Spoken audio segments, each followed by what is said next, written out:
Ever wondered how one wild night can shatter your world and rebuild it in ways you never imagined? Dive into I Became That Girl at a Friend's Party, a gripping tale of secrets, seduction, and self-discovery that will leave you breathless.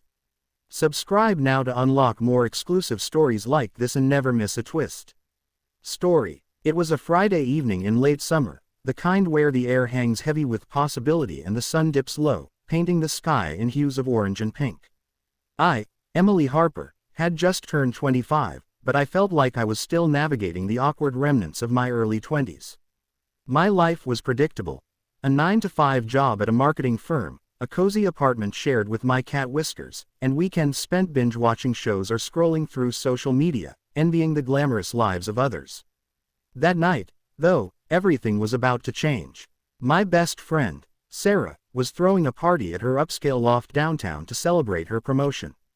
"Come on, Em," she'd begged over the phone earlier that week. "You need to let loose. It's going to be epic. Drinks, music, hot guys from work." I hesitated, but something in her voice pulled me in. Little did I know, by the end of the night, I'd become that girl. The one everyone whispers about, the one whose story lingers long after the hangover fades. I arrived fashionably late, around 9 p.m., clutching a bottle of cheap wine as my contribution. The loft was already buzzing. String lights dangled from the exposed brick walls, casting a warm glow over the crowd. Music pulsed through the speakers, some upbeat pop remix that made my hips sway involuntarily as I stepped inside. Sarah spotted me immediately and rushed over, her blonde curls bouncing. She was in a sparkling red dress that hugged her curves perfectly, making me feel underdressed in my simple black jeans and white blouse.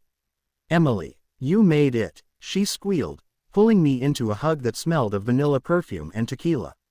"Let me introduce you to everyone." She dragged me through the room, pointing out faces. Her coworkers, a few college friends, and a group of guys from the gym she frequented.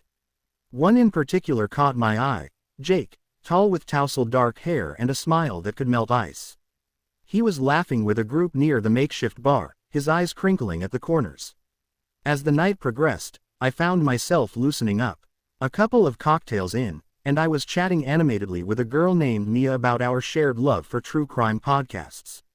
The alcohol warmed my veins, dissolving the usual walls I kept up. Sarah kept refilling my glass, winking conspiratorially. "Live a little, Em. You're always so buttoned up." She wasn't wrong. I'd always been the responsible one, the friend who drove everyone home safely, the girl who said no to second dates if things felt off. But tonight, with the music thumping and laughter echoing, I felt a spark of rebellion ignite.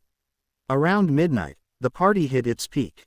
People were dancing in the living room, bodies pressed close in the dim light. I excused myself to the bathroom, needing a moment to splash water on my face and check my makeup. As I navigated the hallway, I bumped into Jake, literally. "Whoa, sorry," he said, steadying me with a hand on my arm. His touch sent a jolt through me. Up close, he was even more handsome, with stubble shadowing his jaw and eyes that sparkled with mischief. "Emily, right, Sarah's told me about you." We fell into easy conversation, leaning against the wall as the party noise faded into the background. He was a graphic designer, passionate about art, and had a way of making me laugh with his dry wit. One thing led to another, and soon we were back in the main room, dancing. His hands on my waist felt natural, electric. The alcohol blurred the edges of my inhibitions, and before I knew it, we were kissing in a corner,